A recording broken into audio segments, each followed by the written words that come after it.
Le désespoir s'est installé dans le cœur des habitants de Gaza, écrasés par une mort quotidienne, victimes d'une guerre d'extermination complexe qui ne se limite pas au bombardement et à la destruction, mais englobe également la faim, la maladie, l'absence des conditions minimales de vie. Plus de 100 martyrs tombent chaque jour, accompagnés de dizaines de blessés, dans une scène sanglante qui ne semble pas connaître de fin. Des enfants meurent de faim, des femmes crient de douleur, des vieillards font leur adieu à leurs proches dans le silence, tandis que le monde regarde sans réagir. En dépit des nombreux rapports documentant l'ampleur de la catastrophe à Gaza, Israël continue de nier l'existence de la famine dans la bande, tentant ainsi de falsifier la réalité et de justifier le maintien de son blocus qui affame la population. Ce déni cynique contredit totalement ce que rapportent les plus grandes agences de presse internationales, qui ont commencé cette semaine à publier des reportages effroyables sur la situation à Gaza, plaçant la catastrophe humanitaire en une de leurs journaux. Les enfants de Gaza meurent de faim.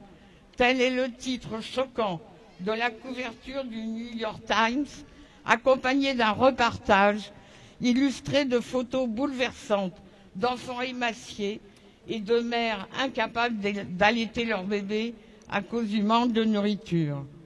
Les enfants de Gaza ne jouent pas, ne rient pas comme les autres, mais reposent épuisés à même le sol, leur corps frêle, incapables même de pleurer, leurs bras et leurs jambes semblant être des brindilles brisées par la faiblesse.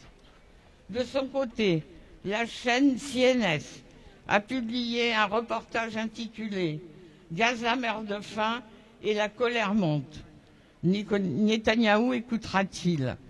mettant en lumière la tragédie des civils. Elle a également rapporté dans un autre article qu'un enfant sur 5 à Gaza souffre de malnutrition aiguë dans une scène rappelant les famines de l'Afrique du siècle dernier. Quant au Guardian, il a relayé les propos des agences onusiennes décrivant la situation à Gaza comme un présage d'anéantissement collectif, indiquant que les employés des Nations Unies à Gaza s'évanouissent de faim. L'UNRWA a déclaré que les citoyens de Gaza sont devenus des cadavres marchant sur la terre, affirmant que la famine est désormais une réalité tangible, impossible à nier. Malgré ce flot de témoignages et de preuves internationales, le gouvernement Netanyahou continue de nier la réalité, persistant dans son racisme et réfutant tous les rapports exposant au monde l'ampleur du crime commis contre un peuple sans défense. Ce qui se passe à Gaza, ce n'est pas une simple guerre, mais une destruction méthodique d'un peuple entier sous les yeux d'un monde qui prétend être civilisé, juste et respectueux des droits humains. Gaza brûle, la conscience humaine se tait, voire collabore parfois à dissimuler le crime. Où sont les dirigeants? Où sont les institutions internationales? Où sont ceux qui se vantent de défendre les droits de l'enfant et de l'homme? Pendant que des enfants meurent chaque jour de faim et que des milliers périssent dans le silence, les négociations stagnent et le monde traite cette tragédie comme de simples chiffres, sans visage ni émotion. Ce qui se passe à Gaza n'est pas une catastrophe passagère, mais une tâche indélébile sur le fond de l'humanité.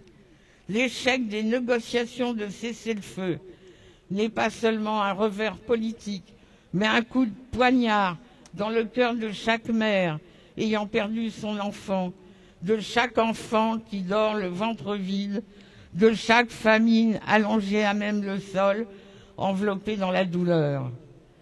À Gaza, on ne meurt pas seulement sous les bombes, mais aussi de faim, de soif, d'abandon mondial et d'injustice flagrante. Il est temps que le monde se réveille, qu'il affirme la vérité sans détour. Gaza est exterminé, ses enfants meurent et le monde regarde. Combien de temps faudra-t-il encore pour arrêter ces massacres? Combien de victimes faudra-t-il encore pour sauver Gaza de cet enfer?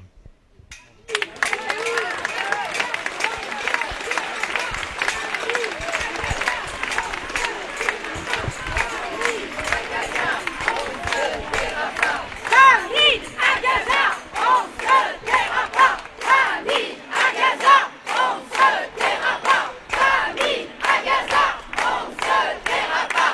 Famille à Gaza, on se taira pas. Famille à Gaza, on se taira pas. Famille à Gaza, on se taira pas. Famille à Gaza, on se taira pas.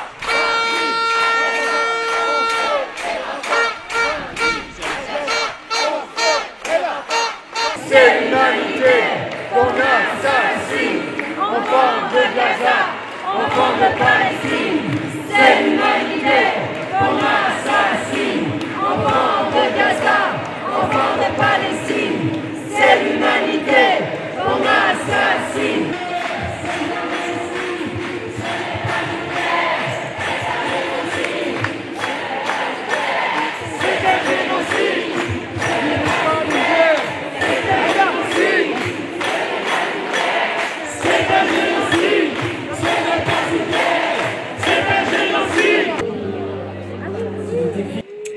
Avec les Palestiniens, nous voulons voir l'aide humanitaire entrer à Gaza. Les criminels de guerre traduits devant la Cour pénale internationale.